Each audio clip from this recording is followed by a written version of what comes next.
আচ্ছা তুই কাউকে কিছু না জানায়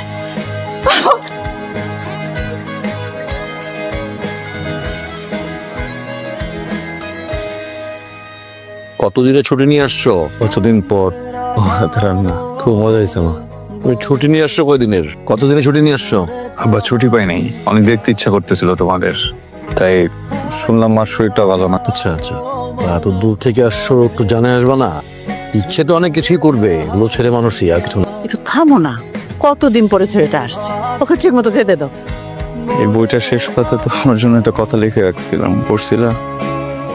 কি আর বলবো, তোমার কিছু বলার নাই আর আমার তো নাই। তোমার সন্দেহ আর আমার দুর্বলতা। আপনার কিসের দুর্বলতা? আপনি সন্দেহ কথা বলছেন?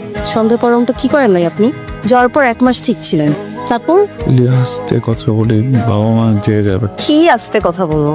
আজকেও কালকেও তার শুনতেই হবে। আপনি কি মনে করেছেন আপনি এসে আমাকে একটা অজুহাত দিয়ে দিবেন, আমি বিশ্বাস করে নিব? আপনি যার সাথে প্ল্যান করে এসেছেন আপনি তার কাছে চলে যান। আজে বাজে কথাটা বলি? আজে বাজে কথা আমি বলছি? বিয়ে করে ছেলে রেখে চলে গেছে। আমি কি ফিল করছি, রান আমি কি সাফার করেছি, আমি কিভাবে সাফার করেছি আপনার কোনো আইডিয়া আছে?